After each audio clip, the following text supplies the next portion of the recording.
aí, gente? Preparados para mais uma? Vamos agora falar de um assunto massa. Nossa, calma que a gente fala. Como eu estava tentando dizer antes do meu celular cair, vamos falar de um assunto massa e que um monte de gente acha que dá dor de cabeça, mas eu vou dar umas manhas para poder essa coisa ficar mais tranquila. Pode ser? Vamos tentar não, a gente vai conseguir, hein? Olha lá, olha esse compromisso aqui, capró. Olha, a gente vai falar agora de referencial teórico. Referencial teórico, revisão de literatura, e daqui a pouco eu digo qual que seria a nomenclatura mais apropriada para esse momento de elaboração de projeto, certo? Mas pensando um pouquinho sobre, eu vou chamar por enquanto oh dear, referencial teórico, que é como o projeto que vocês chamam, certo?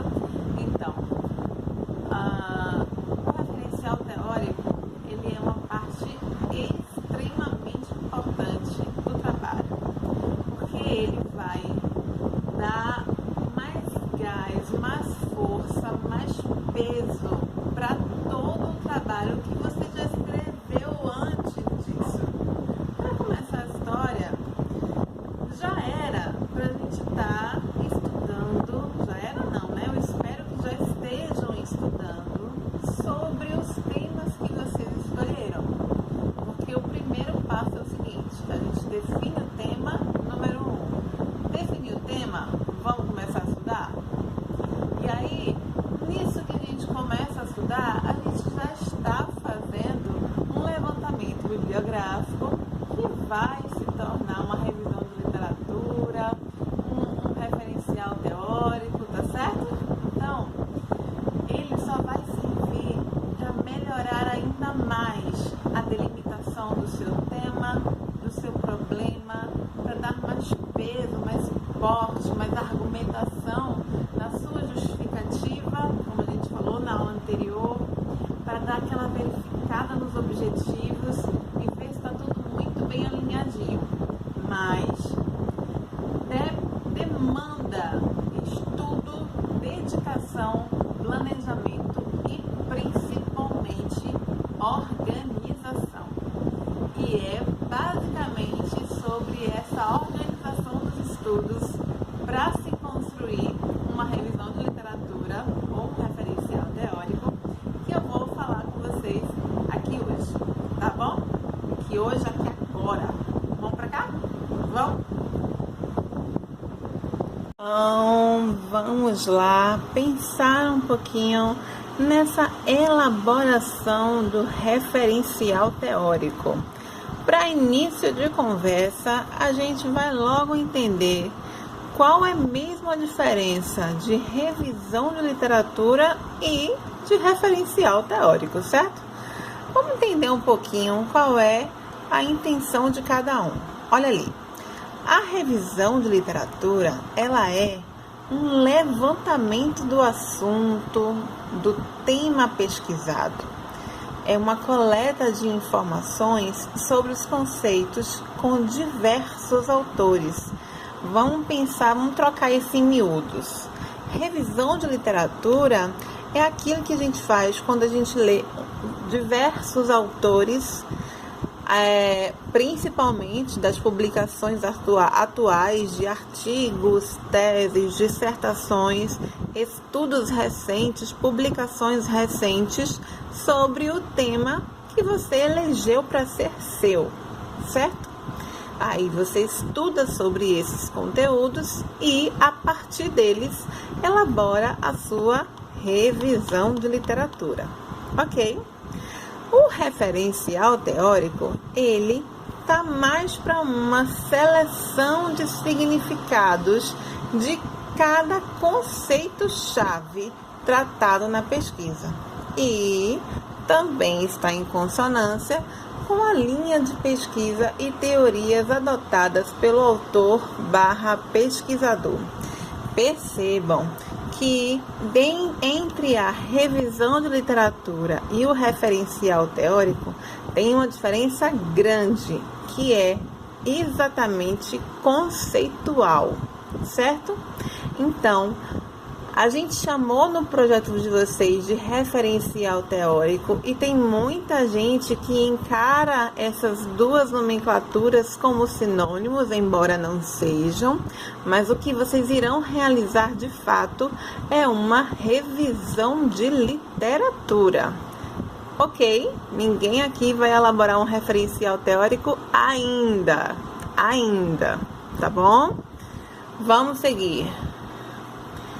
Vem cá, Thalita, e para que mesmo que eu preciso fazer isso? Gente, a pesquisa, ela nasce a partir de uma revisão de literatura. Por quê, gente?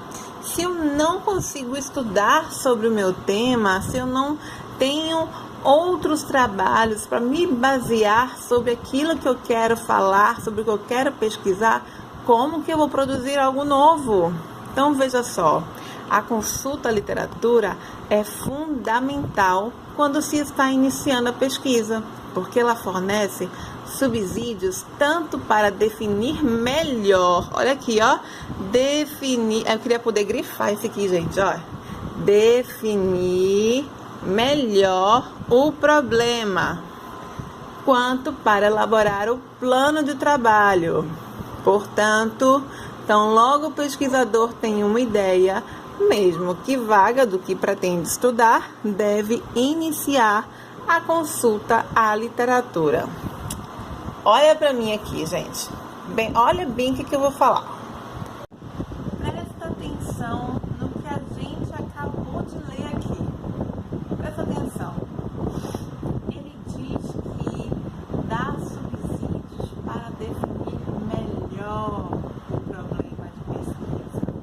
Então, é claro, eu já sabia disso quando eu pedi para vocês elaborarem um problema de pesquisa lá no nosso primeiro encontro. Ah, Thalita, então você quer que a gente fique gastando tempo à toa? Gente, calma. Pensa comigo. Se vocês não tivessem já um problema de pesquisa hoje, nesse momento, como vocês iriam em busca da literatura, de artigos, de fundamentos do tema que você pretende pesquisar? E aí, quando você fortalecer os seus conceitos, os temas que você de fato quer conhecer, você pode chegar lá, voltar no seu problema e dar aquela velha ajeitadinha, seja na pergunta, seja na colocação, na estrutura da pergunta, seja na inserção de uma palavra-chave ou uma delimitação melhor do seu tema.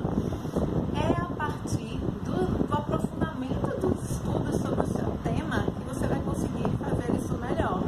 Mas se eu não tivesse um tema ou um problema de pesquisa antes, eu não ia conseguir fazer isso. Pegou? Volta pra cá.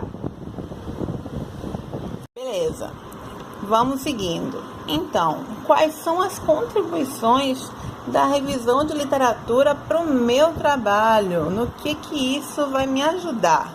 Primeiro de tudo, olha aqui, ó, acabamos de comentar, aprofundamento no assunto. E aí a gente repete a gente evita aquela clássica de repetir um monte de trabalhos sobre o mesmo assunto, com o mesmo recorte, com o mesmo enfoque. Então, se a gente revisou os trabalhos mais recentes sobre o tema, além de aprofundar aquilo que eu quero pesquisar, eu também vou evitar aquilo que já foi produzido, que já tem demais por aí. Beleza? Além disso, eu vou criar mais familiaridade em relação aos temas trabalhados na literatura, sem o que será impossível realizar um trabalho de boa qualidade. Então, se eu quero qualidade no meu trabalho, eu preciso também conhecer o que já tem de produzido, pelo menos nos últimos 5 anos aí. Ok, então já entendemos que precisamos também trazer familiaridade. É uma outra contribuição. Além disso, a gente também vai ter, olha só, boas sugestões quanto às técnicas de pesquisa mais adequadas à investigação de problemas específicos, poupando esforços. Como assim, Thalita? Veja só, olha, técnicas de pesquisa tá dentro do nosso próximo tema, que é metodologia, mas veja só, quanto mais textos você ler sobre a sua temática, você vai perceber quais foram as metodologias utilizadas e assim você pode poupar o teu esforço de ficar estudando técnica por técnica, método por método, até escolher o mais apropriado para o seu, porque você já vai ter ideias lendo os outros trabalhos que já foram produzidos, ok? O que mais? Olha ali, também permite a identificação do referencial teórico para o trabalho que se pretende realizar. Como assim, gente? Olha, quanto mais a gente lê pesquisas do tema que nós pretendemos pesquisar, que nós estamos pesquisando, a gente também percebe a recorrência dos mesmos autores que são utilizados pelas diversas publicações que a gente vai entrar em contato. E aí você consegue de forma mais rápida entrar em contato com o teu referencial teórico. Beleza? Além disso, como a gente falou na estante, vai contribuir numa delimitação mais precisa do teu problema de pesquisa e também, olha aqui, ó, vai orientar melhor a sua justificativa da relevância científica do seu trabalho. Certinho? Vamos seguindo, hein? Bom, Thalita, e agora, pelo amor de Deus, tem um monte de trabalho pela frente. Por onde que eu começo? Olha, primeira coisa, a gente vai começar pelas obras atuais. É claro, as obras mais recentes. Porque, gente, evita que a gente vai acabar lendo coisas que já foram superadas, que não estão mais em voga. E é claro, a gente começa a ter uma visão mais atual das discussões que estão rolando agora, nesse momento, sobre o nosso tema. Então, a gente vai iniciar a leitura, os estudos, as buscas pelos trabalhos mais recentes, ok? Eu indico que vocês busquem de 5 anos para cá, tá? É claro que a gente vai achar um ou outro autor que é a sumidade na área que a gente está pesquisando, e aí ele vai estar lá também no teu referencial teórico, na sua revisão de literatura, porque normalmente essas assumidades, a não ser os que já se foram, eles não param de produzir, né? Por exemplo, na área da língua de sinais, da língua brasileira de sinais, a gente tem a professora Ronice Quadros e aquela mulher não para de produzir, não. Tem artigo recente dela, tem publicação recente dela o tempo todo, tá bom? O que mais? Vamos então entender quais são as atividades básicas, o que eu preciso fazer para cumprir a minha revisão de literatura. Será que tá dando para enxergar aí, gente? Espero que sim, tá? Vamos lá. Primeira coisa, para iniciar a minha revisão de literatura, a primeira coisa que eu preciso fazer é um levantamento da bibliografia. O que é isso, Thalita? Seleção de obras que se revelam importantes e afins em relação ao que se deseja conhecer.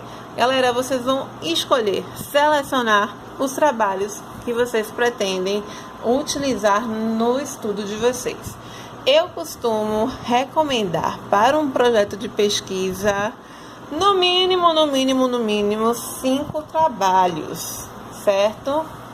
De 3 a 5. Olha, 3 eu recomendo para graduação. Como vocês estão na pós, vamos desafiar um pouquinho mais? Vamos para 5? Tenho certeza que todo mundo consegue. E aí, depois que a gente já selecionou os trabalhos, vamos fazer um fichamento. Eita, lá vem Thalita com esses negócios de novo. Presta atenção em mim.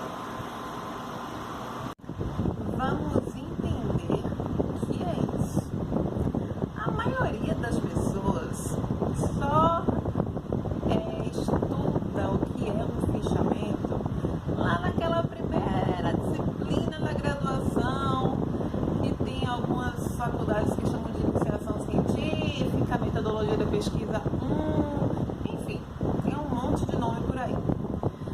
E aí lá você estudou com as técnicas de trabalhos acadêmicos, e aí o fichamento está lá no bolo e a gente acaba conhecendo ele, mas nem sempre a gente consegue entender para que ele serve.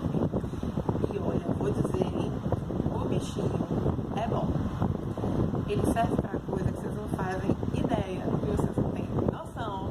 E se vocês entenderem direitinho, vocês vão ficar apaixonados por ele, assim como eu sou absolutamente apaixonada por um fichamento. É sério, não tô brincando. Quer ver um exemplo legal? Durante a escrita da minha dissertação de mestrado, durante o meu período de estudo no mestrado, durante os 2 anos, eu tinha 2 empregos, 2 ou mais. 3. Eu trabalhava em 3 lugares diferentes. A única diferença do meu dia a dia de hoje é que eu não tinha uma filha de 5 anos. Eu tinha filhas maiores, que eu chamo de filhas emprestadas. Enfim, mas se eu não estudasse e registrasse aquilo que eu estava estudando, eu ia me perder inteira. E graças aos fichamentos que vou retornar a ele, o professor Salles, a professora Jucineide, com quem eu trabalhava na época, me ensinaram, eu estava perdidinha. Vamos entender o que é um fichamento. Fichamento quando a gente vê nos livros de metodologia e tal, a gente vê aquelas fichas assim de papel que tem um espaço para o título e um espaço para poder copiar, registrar o que um autor ou uma citação, ou o que o autor falou, uma citação, ou fazer um comentário. É óbvio que hoje em dia a gente não faz mais num papelzinho, numa fichinha, tá? Mas o nome continua sendo isso. Então o que eu vou apresentar para vocês? Eu vou apresentar para vocês um modelo de fichamento em que, se você completar cada uma das colunas, você já vai ter automaticamente um texto pronto de cada autor que você lê. Não tô brincando. Eu construí a minha dissertação assim. Isso não é brincadeira. Eu trabalhava em 3 lugares, eu tinha uma vida super corrida, com um bocado de gente ainda ter também. E os momentos que eu tinha para leitura, se eu não registrasse, depois ia se passar e eu ia me perder. Sabe assim, quando você fala assim, eu li isso em algum lugar, onde é que foi mesmo? Já foi, já passou. É que nem assim, ou eu vi hoje uma imagem no Instagram e não salvou, já perdeu. Eu assisti uma aula de... Esqueceu. Se você não registrou, esquece. Por quê, gente? Além da nossa mente ser seletiva, olha a quantidade de informações que a gente convive nos dias de hoje. É muita coisa mesmo. Então, se a gente não guardar essas informações, elas vão se perder. E esse é um momento muito importante de guardar a informação. Vamos então aprender uma técnica para a gente guardar esses conhecimentos e aproveitar no lugar certo, na hora certa. E assim a gente já vai ter uma escrita textual incrível apenas com um estudo, uma leitura e um fichamento. É assim, ó, plim, parece mágica. Vou mostrar, hein? Vem ver. Beleza, hein? Então, só para complementar o que a gente estava falando, o fichamento bibliográfico, ele corresponde ao registro escrito. Olha o que eu falei no instante, anotar aquilo que leu, das principais ideias dispostas nas obras escolhidas para a pesquisa. Tais ideias podem vir por meio de citações de autores ou de resumos. Olha a diferença disso aqui, hein, meu povo? Ó, acorda aí para quem não entendeu a diferença ainda. Citação é igualzinha às palavras do autor, é Ctrl+C, Ctrl+V. E resumo é a sua compreensão do que o autor falou. Vamos aqui, vamos ver esse modelo, como é que é. Vamos entender para que a gente vai fichar obras. Eu já dei uma comentada rápida, mas vamos compreender melhor isso aqui. Bom, de nada adianta proceder à leitura de várias obras de interesse sem anotação sistemática da contribuição de cada uma delas para o objetivo a que se propõe o leitor. Para isso, a leitura de cada obra deve ser acompanhada da elaboração de uma ficha de leitura. Olha, quem está falando isso não é mais Araújo, não. Araújo, no caso, eu. Agora é Moraes e Gianfaldoni, tá? Eles que estão dizendo para vocês que não adianta de nada ler e não guardar. Ou melhor, né? Num bom baianês, leu e anotou. Tomou nota? Vamos tomar nota dessas coisas. Olha aqui, ó. Que elementos a minha ficha de leitura vai precisar ter para me auxiliar no meu processo de escrita? Bom, para começo de conversa, eu preciso da referência completa da obra a ser fichada. Deixa eu mostrar aqui um modelinho rapidinho de como é um fichamento. Olha bem. Olha aqui, ó. Olha bem, esse modelo de fichamento. Daqui a pouco eu vou mostrar ele, o arquivo inteiro com exemplo, tá? Deixa eu aumentar um pouquinho para vocês entenderem aqui. Bom, primeira informação que o meu fichamento precisa ter é a referência geral da obra. Ai, Thalita, por que coisa chata? A referência eu faço por último. Olha, se você só faz por último, você está seguindo o caminho errado. Por quê? Senão a gente esquece. Beleza? Então, a primeira coisa, ó, referência completa da obra a ser fichada, que é como tá aqui nesse modelo que eu mostrei. Bem essa partezinha. Depois, Thalita, depois a gente vai fazer um resumo completo das ideias principais da obra ou citações. Olha bem, ou resumo ou citações. E olha aqui, ó, tá vendo essa coluna aqui, ó, escrito resumos, citações? Então aqui eu posso tanto trazer resumo como trazer citação. Num outro modelo que eu utilizo muito também, mas eu uso mais para graduação, eu coloco apenas citações aqui nessa coluna do meio, tá? Por quê? Porque tem gente que ainda tem um pouquinho de dificuldade de separar o que é citação, de como fazer resumo. Mas vocês podem optar por fazer um resumo ou uma citação aqui, ó, nessa coluna do meio, tá? Se vocês quiserem um trabalho mais tranquilo, joga as citações todinhas aqui e depois vem e traz o teu resumo daquilo que você transcreveu, certo? E por último, um conjunto de comentários do leitor sobre o texto. É essa coluna aqui, ó, a última, terceira e última coluna. Você leu o trabalho, você resumiu ou simplesmente trouxe a citação e depois você fez uma reflexão, um comentário sobre aquilo que o autor que você está lendo falou. Pera aí, Thalita, mas eu tô vendo essa primeira coluna aqui. O que é isso? Veja bem. Vou pegar meu modelinho lá de novo. Essa primeira coluna aqui é a de palavras-chave. Para que serve isso? Para aquele momento que eu tô lá escrevendo sobre lexicografia e não me lembro em que parte da obra eu vi alguém conceituando isso. Aí se eu escrevo aqui na palavra-chave lexicografia, eu só vou aqui, ó, catar rapidinho, cadê, pá, achei. Aí você acha seu resumo, sua citação e ainda acha suas reflexões, seus comentários sobre o tema, tá? Então, a palavra-chave serve para você não se perder. Ok. Agora, vamos entender como é que isso aqui vira texto. Eu trouxe um exemplo aqui.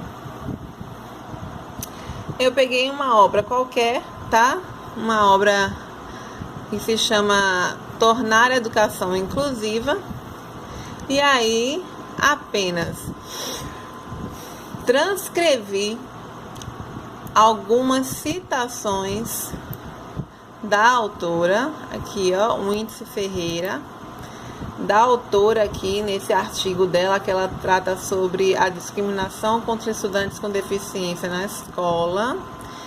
Então, olha, perceba que eu não fiz um resumo aqui, eu só trouxe citação, certo? Já que eu trouxe uma coluna só com citações, eu coloco só a página da citação no final, para poder depois, se eu precisar utilizar essa citação no meu texto, eu já não ter que sair catando o texto todo de novo. Agora, se você resolveu fazer resumo, onde você fizer resumo, você não vai colocar referência. Onde você colocar citação, você traz aqui embaixo, ó, uma referência. Deixa eu ver se eu melhoro essa imagem. Aqui, ó. Traz aqui embaixo essa referência para saber que isso aqui é uma citação, tá? Que pode ser tanto direta como indireta. Enfim, pode ser até paráfrase. Ah, vamos voltar para cá. E aí, ó, a partir da leitura da citação, eu trago uma reflexão, um comentário. Então, ó, citação, comentário. E aqui do lado vocês estão vendo, hein? Palavra-chave, palavra-chave. Aí, vamos dizer assim, ó, terminei de fichar o texto, fichei o texto todinho. O que é que eu fiz agora? Eu peguei aqui essa minha coluna de reflexões. Peraí que esse mouse tá ruimzinho, vamos na mão grande. Peguei aqui, ó, a minha coluna de reflexões e copiei. Só a coluna de reflexões daquelas reflexões que eu fiz. Beleza? Cheguei aqui embaixo, pá, colei elas. Colei as minhas reflexões aqui. Olha elas aqui. E aí eu fui simplesmente unindo as minhas reflexões com alguns verbos de ligação para dar sentido às frases, arrumando a pontuação e inserindo, olha aqui, ó. Deixa eu aumentar um pouquinho para vocês enxergarem. Acho que dá para ver, né? Inserindo algumas citações no meio do meu texto. Eu posso trazer aqui, ó, uma citação com menos de 3 linhas. Continuo com o meu processo de reflexão. Olha aqui. Eita, mouse tá dando problema. Desculpa aí, gente. O mouse tá ruimzinho. Ó, continuo aqui com a reflexão e trago também, ó, ainda trago uma citação direta com mais de 3 linhas. E é nesse processo que a gente vai trazendo e construindo um texto de uma forma muito tranquila e muito fácil. Porque você utiliza o fichamento como instrumento de estudo e também como instrumento de escrita. Vou falar isso de novo. Olha bem para mim. O que eu estou dizendo é que eu uso o fichamento como instrumento de estudo e de escrita. Como assim? Estudo porque eu estou lendo e registrando informações. E pesquisa, obviamente, desculpa, e escrita. A pessoa está com a cabeça toda bilolada. Volta. Então, ó, um instrumento de estudo porque eu estou lendo e registrando informação. Um instrumento de escrita, porque depois eu posso pegar todas aquelas informações que eu registrei ali, copiei, colei e transformei em meu texto, em um texto autoral. É claro, os comentários são meus, as reflexões são minhas, eu só estou mesclando com as ideias de um outro autor que também está sendo mencionado no texto de forma indireta, com citações indiretas, ou de forma direta, com citações diretas. Vou falar. Escolhe aí 5 artigos, 5 autores. Fala o fichamento de cada um. Vê quais são os temas que eles têm coincidentes, a abordagem deles. Aí você vai costurando, sabe? Você fichou o texto de todo mundo. Preparou lá os seus 5 arquivos. Você simplesmente vai, copia e vai juntando e mesclando com as citações. E o seu referencial teórico, a sua revisão de literatura vai estar, ó, linda, maravilhosa e pronta bem rapidinho, tá? Falei que a dica hoje era boa? Eu disse, não falei? Tem bem mais coisa aqui. Vamos lá, agora eu vou passar rapidinho sobre alguns temas que eu já expliquei para vocês utilizando o meu modelo, né? Então aqui, ó, como é que eu faço uma ficha de leitura de resumo, aquela coluna do meio ali, que a gente viu que tem um lugar para citação ou resumo. A gente tem fichas de leitura de citações, que é aquela mesma coluna do meio, certo? E também fichas de leitura... pronto. Então, ó, citação, resumo, eu acho que eu não coloquei de reflexão, mas tem também, ó, de reflexão, beleza? Como eu comentei com vocês anteriormente. E aí, por que é importante trazer citações? Bom, uma citação, ele é um recurso, além de ser muito utilizado, ele é super legítimo, porque você consegue representar aquelas ideias mais importantes do autor, que você não tem outra forma de falar, não tem outra forma de explicar, a não ser com as palavras daquele autor, certo? Então, só não pode esquecer de uma coisa extremamente importante. O texto transcrito deve ser claramente identificado, bem como a autoria, a data da obra e a página da qual foi retirado. Olha aqui, ó. Então, isso aqui é uma citação. Se isto aqui é uma citação, eu indico o autor ou os autores, o ano e a página. Isto é uma citação literal, direta, igualzinho, Ctrl+C, Ctrl+V, com vírgula e tudo mais. Agora, se eu leio isso aqui e transformo isso numa ideia minha, a partir do que o autor explicou, aí já é uma reflexão. Mas se eu utilizo isso daqui e digo a mesma informação com outras palavras, é uma citação indireta, beleza? E aí você vai utilizar nome do autor, dos autores, o ano, mas não coloca a página se for citação indireta, tá? Se vocês tiverem mais dúvida com relação a citações, tipos de citação e tal, a gente pode fazer um resuminho sobre isso mais tarde ou em um outro momento. Espero que dê tempo pra gente fazer isso também. Bom, aqui, ó, eu falei que tinha uma ficha de leitura sobre comentário. Eu acho que eu errei a ordem de organização dos slides, mas a gente já falou sobre isso também. Então, olha só, a sua revisão de literatura vai te trazer, a gente já comentou também sobre isso, só pra gente dar aquela revisada final, certo? Familiaridade com o tema, você vai conseguir compreender melhor o seu tema, vai evitar que se repita trabalho sobre o mesmo assunto. Você também vai melhorar a sua justificativa, vai trazer argumentos mais fortes para mostrar a relevância científica do seu trabalho, inclusive para dizer se ele é inédito, se tem lacunas na pesquisa, tudo isso é de extrema relevância. Você também vai melhorar a delimitação do seu tema, do seu problema de pesquisa, porque você vai conseguir entender se ele é muito abrangente ou não para aquela temática proposta. Além disso, você vai conseguir trazer uma problematização junto com o teu problema de pesquisa. Por quê? Você vai falar dos temas que estão ao redor do teu tema. Que desdobramento do seu tema tem tido na atualidade? E o nome disso é problematização ou problemática, que é o que leva ao teu problema de pesquisa. E, além disso, também vai te ofertar assim, de graça um quadro de referencial teórico prontinho.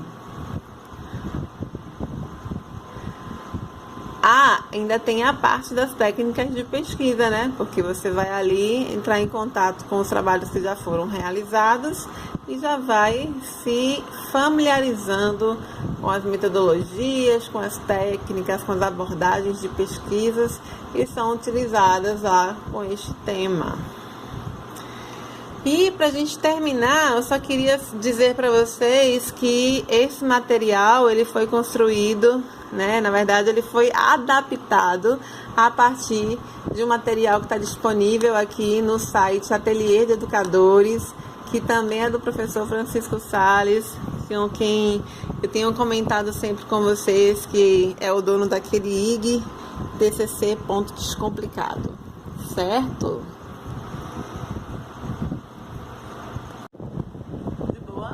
Beleza, tranquilo, tudo em paz, na terra, na vida, na cabeça. Melhorou aí mais um pouquinho, relaxou assim os ombros, já percebeu que vai ser fácil construir isso. Vai ser tranquilo, gente. Basta dedicação e organização, certo? Se você pegar, abrir assim, ó, eu tenho esse péssimo hábito, mas eu consigo me organizar. Olha o que eu vou dizer. Você vai pesquisar sobre o uso da língua de sinais no ambiente de trabalho. É o tema de alguém aí. Aí você joga lá no Google Acadêmico, no Cielo, lá nas fontes de pesquisa que a gente tem disponíveis. E aí vão aparecer assim um zilhão de textos. Aí você vai catucando e escolhendo aqueles que você quer. Aí você abre 10 abas e aí fica lá assim. Esse serve, baixa, esse serve, baixa, ou então dá aquela lida superficial e depois não aprofunda. Errado, viu? Eu só diria assim, não serve fazer assim. Por mais que você selecione, faça essa pré-seleção dos textos que você quer se dedicar, que você quer aprofundar a leitura, então você faz a pré-seleção, vai lá na sua aba, baixa o arquivo, guarda o endereço eletrônico. Faz o seguinte, faz um arquivo só de referências. Toda vez que eu vou escrever sobre algum tema, eu estou fazendo um trabalho novo, eu tenho um arquivo só de referências, porque tudo que eu leio ou que eu utilizo naquele texto vai para lá. Ainda que não esteja assim bonitinho, organizadinho ainda, ele já está ali registrado de como eu vou poder depois colocar no final do meu trabalho. Então assim, digamos que dos 10 trabalhos você só conseguiu aproveitar 2, mas ele está registrado ali, o dia, a hora que você visualizou, o endereço eletrônico, tudo isso tem que estar lá constando nas suas referências, certo? Então vamos lá, baixou, guardou o link, e aí você vai precisar abrir a tua página, o teu arquivo aqui com o modelo do fichamento e ler. Tem gente que não consegue ler na tela do computador. Eu sou do tipo que não consigo ler no papel. Uma dificuldade enorme com o papel da alergia. É sério, não gosto não. Mas se você gostar de papel, vai lá, imprime teu negócio. Por favor, usa a página de rascunho, tá? Eu sei que depois não vai servir pra nada. Então usa a página de rascunho para imprimir. Aí você vai lá, faz a tua leitura e já vai anotando. Copia a citação, faz um comentário, faz uma reflexão, faz um resumo daquilo que você está lendo. Destaca só o que de fato é relevante para você. Perceba, dentro de um texto vão ter vários trechos interessantes, empolgantes, importantes. Mas nesse momento você está pensando na sua pesquisa. Então não é qualquer parte do texto que é importante, não. É só aquela que tem a ver com o que você quer pesquisar. Então é só isso que vai estar lá constando no seu fichamento, certo? Anota aí as dúvidas e vai me mandando aos pouquinhos, que daqui a pouco a gente conversa mais.